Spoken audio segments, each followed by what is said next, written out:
All right, guys, we are back on the Kevin and Fred show, and this week I'm joined by Chris Suarez, longtime friend. How's it going, Chris? It's going good. Awesome. It has been many, many years that we've known each other, huh? Yeah, it's been a while. I feel like let me see, you joined KW in what, 2009-ish or something?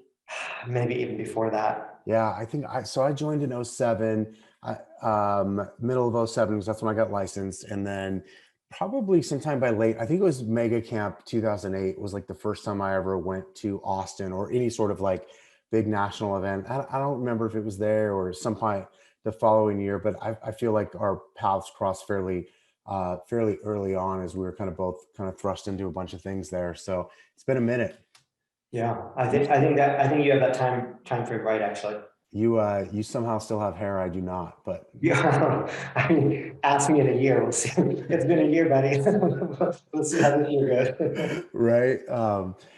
Chris, one of the things I remember, man, I remember it was a mastermind event. I don't know if you remember the way Gary used to do those masterminds, but it was like it was like big group, even though it was smaller at that in those times. And then and then it would break out into like production groups, right? And I remember Gary interviewing one time in I don't remember what hotel we were at, but I remember you told the story of like, and Portland like wasn't your first place you started a real estate business. I remember thinking like, God, this guy just hops around and like starts out all over again. Can you like maybe just refresh that memory for me and kind of how what real estate was like maybe pre-Portland and then when you actually got to Portland, what starting over was like for you? Yeah, for sure. And actually, I think that informs kind of how I think about the world and what I'm even doing now as well. But yeah, I started real estate in New York. Gosh, I was 21 years old. So that was 22-ish years ago, 23 years ago that I've been in this industry, which is wild to me. But started in New York, built up a business there with Foldwell Banker actually. Was working with some attorneys at the same time, right around 9/11. And I was working in the city at the time of 9/11. I was out of the city because I was house sitting, but the office that I worked out of was actually the third building that fell. And that was kind of a like this sort of wake up moment for me. I mean, it was for everybody, right? It was for the Yeah. world, but for me, it was. I've been born and raised here. This is my city. Do I want to live here forever? Do I continue putting down roots and building a business? And at the time, the answer to that was no. And so I kind of picked up and actually moved to Eugene, Oregon, kind of the furthest away that I could possibly go on a map, like, politically, like everything I was was going to say different. about as opposite of NYC as you could be. Yeah. Built up a business there, Kevin, and spent about 5.5 solid years there. Like, I feel like that's where I really learned the business and figured out that, hey, I could sell some houses and, met some awesome people in Eugene. Actually met my wife in Eugene, and she looked at me and she's like, "Why do we live in Eugene? Like, you're from New York, I'm from Mexico City. Like, what is wrong with this picture?" And so, honestly, like kind of overnight on a whim, there were a lot of reasons why, but we decided to move to Portland. And I remember going to my broker at the time, right, just sort of traditional brokerage, and said, "Hey, I'm moving to Portland." And she said, "When?" I said, "On Friday." And she's like, "That's crazy. Like, you have this business here. What are you going to do?" And I said, "Yeah, there's something wrong with this business when I can spend like 5 years, blood, sweat, and tear building it, and tomorrow it's gone." And so I moved to Portland regardless because we were committed, and kind of actually got out of the business for a bit, which is, for a bit, I mean like a couple months, but like I loved it so much and found myself brought back in. And that was the moment where I decided I'm going to learn to build this the right way because I've now moved twice. I'm probably going to move again. So how do I build a business such that like it will be a real business and not depend on me being in a specific location, which is what real estate is, right? Like, build up your name, build up your influence. People know you. You walk down the street and people are like, "Hey, he sold my house." Like, I just didn't want to be that guy again, which I was in New York and I was in Eugene, and I just didn't want to be in Portland. So that was sort of this progression of me really challenging how the industry had taught like all of us what being a real estate agent was all about. Yeah, it's this you just hit on so many key points there. So let's do this though. So you get to Portland, you start you you're certain you're going to do this kind of a different way and build it up from the beginning. What do you think, what were some like the key things that maybe you thought, whether it was like mental model wise or actually tactically, that you did in those first couple of years of restarting, that were in the direction of, I'm not going to do this the same way as I did in Eugene and New York? Yeah. I think one of my key sort of changes was I'm a studier. Like I love reading, I love watching people, I love trying to figure out what other people are doing. And that's what I did. Like I figured out what other people in the industry were doing, and then I would do that. But I realized that I had to begin to go outside of the industry and look at how real businesses were built. So I looked at insurance agencies, and I looked at just all different kinds of businesses and thought, there's something wrong. I mean, honestly, I went into the library and I started just taking out business books. And I remember I came across The Millionaire Real Estate Agent, and I thought, well, that's a hokey title, so I'm not going to get this book. But at the end of that book, in the back of it, and I have it on the wall over there, but on the shelf, in the back of that book, there are some funny stories about like these random dudes and random women that built $1 million businesses. And I came from a world where, I remember being 12 or 13, sitting in my kitchen, and I asked my dad the questions like, hey dad, like, what's $1 million? My dad was a copier repairman from the day he graduated high school to the day he retired, like did nothing else, like always fixed copiers. So $45,000-$50,000 a year, right? For his entire 50-year career. And he said, oh, don't worry about that. You'll never make $1 million. He said, in fact, you will work every day of your, no, Jim, you work every day of your life, and you'll add it up at the end, and it still won't add up to $1 million. That was my reality. That's what he taught me, and I love that. And that was his truth, and so it became mine. And then I see this book called The Millionaire Real Estate Agent. I was like, what a joke! But I got it, like, because I was going to read everything. And when I read it, it wasn't that everything in there was perfect, but for the first time I said, hey, this is like a model of actually running a real estate business, not running sales. So I began to just sort of model that the best I could, and began sort of setting up sort of these divisions in the business: lead generation division, a budget, an org chart, an operational division. And I realized that little by little, it was looking more like a business than a real estate practice. What was the challenge for you, like, or was it a challenge maybe because you were so clear on it, restarting again, to actually take the time to not just be the guy who's transacting as much as he can possibly transact? Because I know that's such a hard challenge for people who either have started a team or trying to start a team, or a business. I'm not a big fan of the word team, but the reality is like that's one of the biggest obstacles that people have, is like, well, I gotta go sell real estate, right? Yeah, you're right. Like, and I think it's one of the most important conversations for anyone to have. And you have this a lot, which I appreciate. Because herein lies the challenge. At that point in my career, this is back a ways, right? So now this doesn't sound like anything, but I was selling 50, 60, 70 homes a year. Coming from nothing, that's a lot of money, right? And so for me, deconstructing that and being willing to do it different is near impossible, because we get addicted, or I wasn't even spending money. Like, I lived on very little, right? I lived in a $350 a month apartment while I was selling 50 homes, no joke, like 50 homes a year. And then I bought my first house and I spent $86,000 on a 1-bedroom condo because it was the cheapest thing in the city. Like, I was really, really like frugal / cheap, but I still have this addiction to what we're taught to do in this industry. Like, I do this activity, I get this result. I do this activity, I get this result. And every time I do this, every time I make that call, or every time I do the open house, I'm going to get 2 clients. And every time I get 2 clients, I'm going to close 1 of them. And every time I close 1 of them, I'm going to make $8,000. And whatever that number is for us, what I realized later is we have to deconstruct instant gratification, which is what this industry is all about. Yeah. And it's almost like we get these addictive personalities in real estate because we do something, get something immediately, and it happens to be a lot of money. And I think that that was always the biggest challenge. So it was internalizing that, all right, this year I'm going to save a lot of money. And I technically could not sell a house for the next 3 years. I'm still going to be good because I'm not changing my budget. And now it gave me this runway to live in this world of delayed gratification.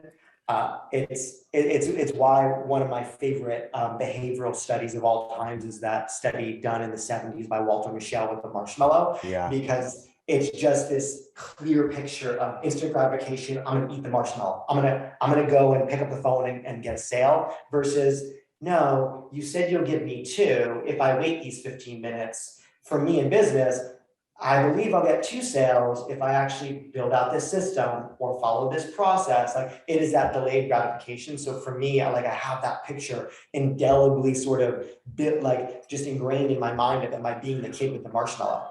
You just gave me a thought that I hadn't really thought of in this context, which is when you talk about delayed gratification. So there's a guy here locally. I know you know of him at a minimum because you read the book and you've seen him before. His name's Russell Shaw. So Russell's a friend of mine. He's here locally in the Phoenix area. And I remember he said one time I think it was a mastermind that he and I used to be a part of together, where he said, the good news and the bad news about real estate is, like, everything you do today doesn't really show up for like 90 days. So if you screw off today, you're okay. And if you do something, and if you do all the right activities today, you don't actually get rewarded for it usually for like 90 days, because it's just like the natural sales cycle, right? And I think what happens is 90 days from now feels like delayed gratification already. And so it's like, well, hey, I made my calls today. So in 90 days, when I get that $8,000, like, man, I already waited a long time. So there's this, I feel like there's maybe this extra sense of like, I'm going to hold on to what I do have rather than go, yeah, I don't really need that anyways. I can sort of reinvest it and delay that gratification even further. And I think that's an even harder, it's almost like delayed gratification 202. Yeah, I think you're right. Like there's something I share with a lot of our team today, and it's an old sort of essay that Covey wrote, and it's called The Law of the Farm. And in that essay, he talks about how the law of the farm says the farmer has to show up every single day. Like, he can't take a 2-week break and then get back to the field. He can't say, you know what, I'm going to take June off and I'm going to plant in July. Like, he has to show up every single day. He has to wake up at the same time every day. He goes out into the field, and he can't cram. Like, there's no cramming. In our business, we're like, we screw off for 2-3 weeks, and like, oh, but I'm gonna hit it on Monday. Like, there's a temporal landmark coming up. It's called May 1st, and I'm just gonna get on the phones May 1st. But what we don't realize is everything that we were building has fallen apart. All the weeds are there. The birds came and ate the seeds. And so, he said, like, in any business, we have to follow the law of the farm. Like, you have to be just willing to show up. And he quotes Earl Nightingale in that essay, I think, where he said success comes like not from sudden bursts of sporadic activity, which reminds me of every real estate agent ever, but through the cumulative effect of disciplined daily effort. And so for me, honestly, when I read that, I said, okay, well, once I commit to a model and once I continue to learn new models that are entering the industry, like, if I trust, just like those kids at that nursery in Stanford at that experiment, like, if they trusted that an adult was going to come back in 15 minutes, they wait to eat the cookie. But if they didn't trust that it was going to work, if they didn't trust that anyone was coming back, I might as well eat the marshmallow now. And so for us, I think so much of this business is we don't really trust the model that we committed to. We don't really trust that, hey, if I do this each and every day for the next 2 or 3 years, the business is going to be here, because we just ping pong or sort of pinball all over, and we change our strategy so much. Yeah, I think that's a great point. Is we say we're following a model or we're doing things, and then, but the reality is we don't actually trust it. It's like, because to your point, if I really trusted it, I'd just keep doing it, right, and keep leaning into that. Yeah, it's that choosing pain of the discipline over the ease of distraction and gratification. Like, that's in everything, but it's more so, I think you're right, in this industry, because the gratification is bigger here than anywhere. Like, nobody gets those checks in other industries. Like, oh, if I do this, I'll get 10 grand. If I do that, I got 20. Like, that's just like, I forgot who said the greatest addictions in life are cocaine and the paycheck. Like Yeah. it's what happens. But the crazy thing is it's such a hit in real estate because the paycheck is massive. And so herein lies why our industry actually has built this scarcity mindset as well. Like we hold this fear of what happens if your commission goes away, and then everybody runs towards this way because someone's going to save them because they're so addicted to that commission, or their lifestyle now demands it. Yeah, no, that's such a great point. And because those commissions and or the reward, if you will, for when you do the activities can be so high, like most people can get by on not having to have that regularly. Like not everybody, like you can get by without having to have a paycheck every single Yeah. day or every single week or every single month, whatever that looks like. And so it just sort of perpetuates even more of that. It was like, well, cool. I can go away, I can go screw around, and then it'll get bad again and I'll start working and then I'll get paid enough Yeah. to screw off again.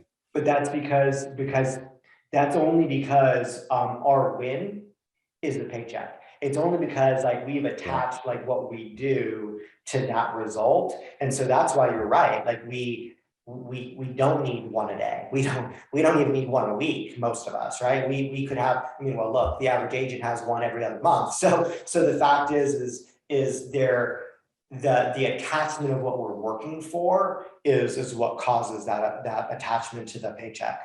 Totally agree. So let me ask you this then, because and I want to talk about kind of the evolution of your team and place. But before we do that, like kind of just thinking real estate agent hat on again, if you will.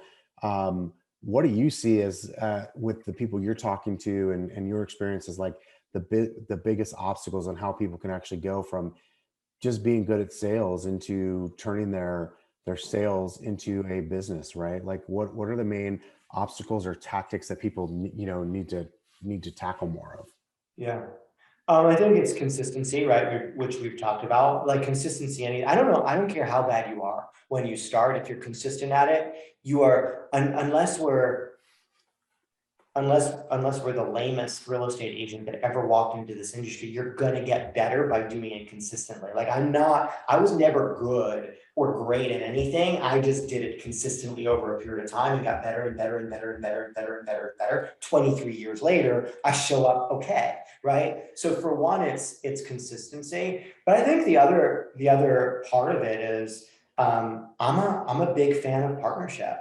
It's like what everything I have built up to this point now has been this commitment to growing through partnership, and partnerships look different. Like it's interesting. You've gravitated towards partnerships as well, and that's a Yeah. lesson that many people can learn from you. That I think that too often the country and business in our country glorifies the solopreneur, like the solo founder, like look at this guy or look at this woman. I mean, even like none of those people were solopreneurs. Like they had other people as well, but because it's the story we hear in our head or the lessons we learn in business school, then we feel like we need to put our head down. We need to work hard. We need to figure it out. We don't ask for help because that's weakness. And so, my goal is to rewrite that story around business. Like, yeah, I happen to be in the real estate industry, solving real estate industry problems.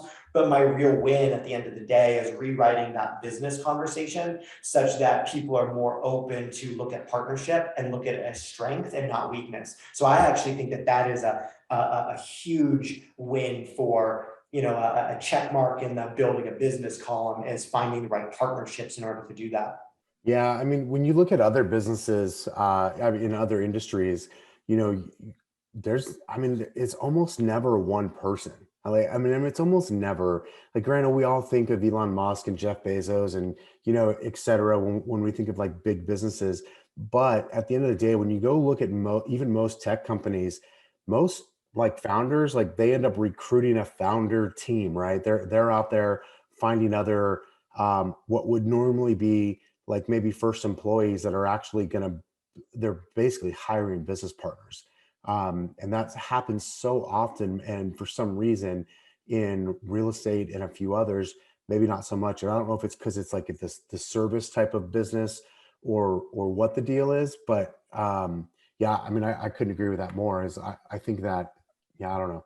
I don't think it's not like we get extra credit or we get a 10% bonus because we did it on our own, right? Yeah, I think, you bring up Jeff Bezos, and honestly, if you look at the history of his company, he wasn't there alone even in the beginning. Never. And he would bring up specific people, and these names aren't names that you and I would even know or be familiar with. And he defines them and describes them as completely influential, that Amazon wouldn't be here without those individuals. So I think that's a big takeaway for me. The other thing, it's probably one of the most influential interviews I'd ever listened to, but I was listening to Paul Graham, who founded Y Combinator, right? One of the greatest Yeah. investors of all time, especially sort of at the angel stage, early start. And so bright guy, like he knows how to find companies that have great ideas and have sort of a trajectory. And he was telling the story about some just great ideas that came in, and he would sit in front of that entrepreneur and say, "This is incredible. Like this idea is money. Like this is awesome. Who's your co-founder?" And he'd say, "Well, I don't have one." And he said, "I only invest in companies where there's a co-founder. Go find a co-founder." And he, the person on the other side of the table she'd say, "Well, I don't. It's my company. I founded it. Like, what do you mean go find a co-founder?" And he said, I only invest in co-founder, co-led companies. And here's why, because business is hard. So I know that when you're hit with obstacle after obstacle after obstacle and you want to quit, your co-founder is there saying, "No, we're not quitting. Like we work together." And so he told the story of like he worked with Uber early on and Airbnb, and Chesky walks in and says, like, "Here's my idea." And he's like, "Where's your co-founder?" So he had to go find Joe Gebbia and say, "Okay, well, come back. Like now I got my co-founder. Now will you invest? Now can we be in the combinator?" I said, "Yep."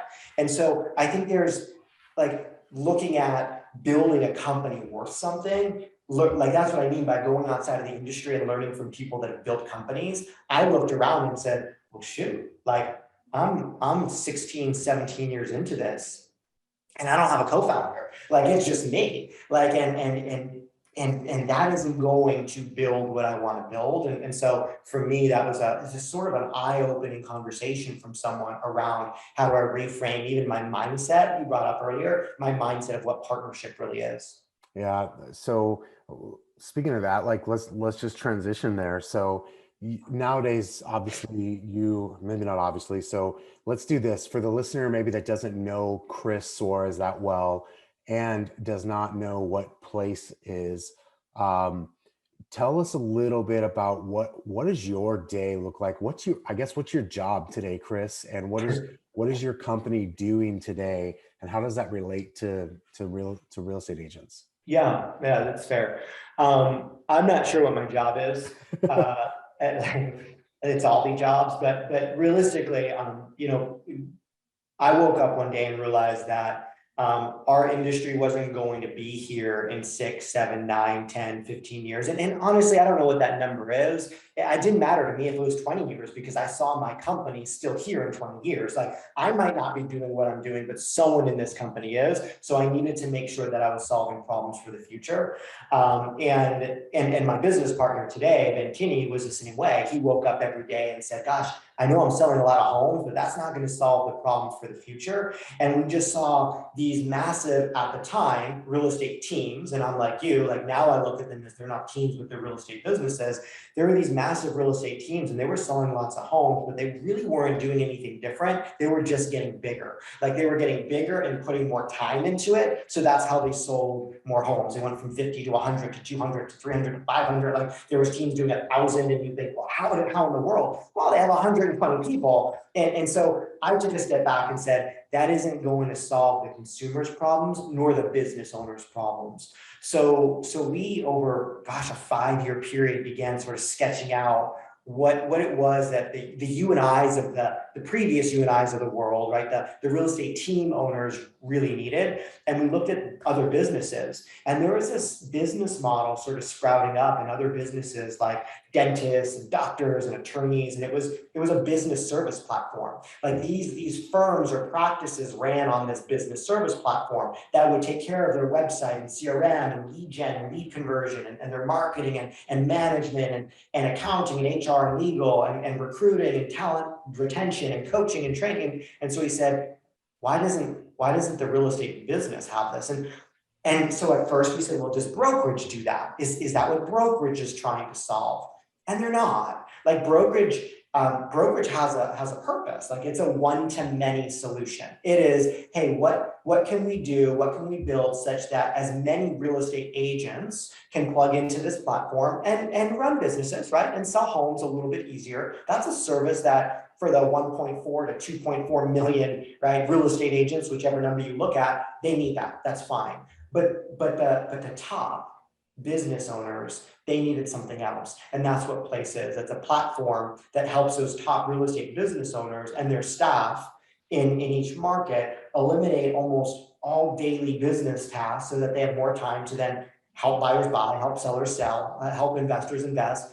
And it's a business service platform that sort of runs the business so they can scale locally or scale in new markets. Yeah, that's awesome. I think business services, like there's no doubt that's something needed. Like you mentioned brokerages. I mean, brokerage, like you said, like I always look at brokerage as like it's a clearinghouse, right? It's a legal necessity. Some provide more than that. Some only provide that. Like anywhere in between. But to your point, it's one to many, right? No matter what model is, it's one to many, as opposed to kind of one to a few, and going into that business services model. So you mentioned his name earlier, Ben Kinney, partnered a few years ago. How long ago has that been now since you guys decided to do that? We sat down and started building it about 5.5 years ago. We launched the company the month before COVID, so that was perfect. Timing, yeah. Yeah, it was perfect. Like our timing is always impeccable. But like there's never good time. Like I've internalized there's never good timing. You just go, right? So about 2.5 years ago. Cool. And so what's Place look like today? And for the listener, we're recording this, and I think I'll be able to this be released sometime this month too, but we're recording early May of 2022. What's Place look like today? Kind of from like a size standpoint, teams and partners and things like that? Yeah. We have about 120 or so partners on that platform. So 120 teams in top metro markets. That team initially partnered when they were at about 1.5 million in revenue. That business was doing that on average when they partner. And we have teams that are doing 5-6 million in revenue and up now after that partnership. That looks like just over about 1,000 agents that are all part of those businesses, right? An agent on those teams in those locations. We last year went out and raised some capital, and happy to talk about why, but we raised capital. We took on a partner, Goldman Sachs, which they gave us a valuation of $1 billion, and we raised $100 million on that valuation.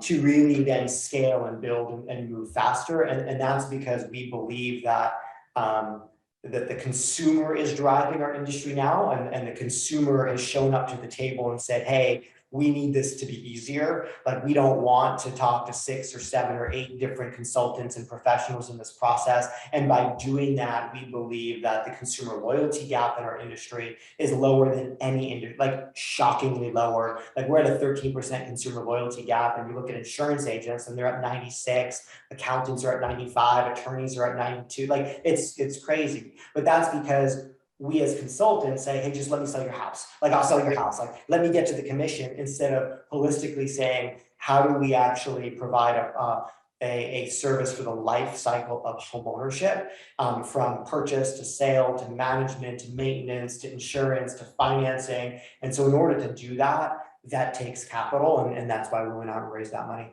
Yeah, I think, just kind of even just to step back for a second, is we as an industry behave so transactional. And so of course the consumers do as well, as they rightfully should in that scenario. I think as I sit here and think about this even further, going back a step of like, hey, because the reward or the payoff, the paycheck is can be so big where it can allow people to then take time off, too much time off and be too distracted. Then what happens is there's the feeling of, well, I have to be transactional because I need a transaction like now or in the Yeah. next 90 days. So I don't even have built into that farm. You referenced the law of the farm by Covey earlier. I don't even have time to do some of the things that would just be like about maintaining the seeds that I might have planted, because I've got to go find something now, right? I got to Yeah. go find some fruit to pick today. I think a bigger and related issue, Kevin, is that then everyone that's coming into I call it our industry, knows that we're like that. And so, there's some brilliant, like this is what motivated me, right? When you say like, what do you do every day? But what motivates me is there's some brilliant entrepreneurs, right? Tech entrepreneurs in the real estate space. And to be fair, hands down, they have figured out some very simple solutions to some complex problems. But see, they came into our industry and said, hey, I think you guys have this problem over here. Like everybody needs cash before they buy, and it's hard, and they're losing. So all these companies sprung up to solve that problem. Or then there was companies that said, oh, you need to sell your house, but your house looks like it's bad. Like you need to fix this up. And so what if we funded the fix up of it? And there was these concierge companies that sprouted up. So then we as consumers say, oh, I want that. That'll get me another transaction. And we take this solution from that company and this solution from that company and this solution from that company, because they were good solutions. But that's because it was an entrepreneur that said, hey, there's an addressable market here. Let me go solve this problem. I can make some money too. And they do. And we gladly pay. We pay 20%, 25%, 30%, 40%, 50% for either the lead or for the solution, when in reality, what we just did was we added more complication to the process. I think we just wake up and realize that there's no reason why every single year we should sell 5.5 million homes. Like every year, I know we sold 6 million last year, congratulations, but every year it's the same number. But household formation keeps going up. There's more people that want to buy. It's just the friction in it, like is that's our level of friction. Like there's 5.5 million people that are willing to go through that process. I really believe if we simplified that and we had that approach, that all those solutions were built from the inside out and not from the outside into our industry, we would actually sell more houses and increase the total addressable market in the industry. Yeah, I agree. And I feel like this is part of the reason why, I had the same conversation like 5 years ago. I was like, man, I don't know, we must not have more than a 5 to 7 year runway. And I've totally changed that in that mindset, because you talk about these solutions. What you see, these solutions are all just plugging one of the holes. They're putting a spotlight on a hole and then they're plugging it. But just like the rest of the industry, then they realize, well, that's only a certain part of it. And you'll see some of these companies that have stuck around for a while, not to pick on them, because I think they've all done good things. Like they've all forced us to realize we have to deliver something better to the consumer. But like Open Door or OfferPad, so many of these companies now, what they all start to begin to look like a traditional brokerage eventually. Yeah. Like because they realize, like, this one problem that I solved, which was awesome, great solution, I can't necessarily make a living just doing that. So I've got to be able to do these other things where I can start to solve. And so like the good news is we can do that too. Like we can solve the same thing they're solving, and we probably even actually have a head start on being able to grow, because hopefully, because we've got a database and we've got clients and we've got the core competencies down of this business. And so at any rate, I don't know, I guess I kind of went off a tangent there, but that's I something I think think about a lot. Yeah, and I think the other side of that then becomes, then they're moving towards looking, acting, and creating revenue, much like a traditional brokerage. But that game's been played. Like we know what a traditional brokerage is valued at. We know what multiples they get, right, from the public markets, and that's why people wake up and they're surprised that, oh gosh, how come the value of that company has dropped? I mean, it's the reality of how they're generating revenue today. Like people in Wall Street might be dumb for a little while, but there's really bright people there. Like I know we make fun of them, but they're bright. And so they'll figure that out. And eventually they'll be like, wait a second, No, you're a brokerage pretending to be a tech company. So you're not going to get that tech multiple. So I think that that's a whole nother conversation, but it's why those companies, when you say, hi, they're kind of beginning to look like brokerages. Yeah. And the stock market's telling them they look like brokerages too. 100%. Yeah, there's no doubt about it because, and again, I look at that as like, that's good news. I've said for a while, like we should look at this as going, hey, the fact that there's enough demand for a company like that to form tells me that there was something with consumers that we as an industry were not addressing and not delivering. And it's an opportunity. Yeah. So I think all that's good. So, all right, man. So we've been going for 40 minutes or so already.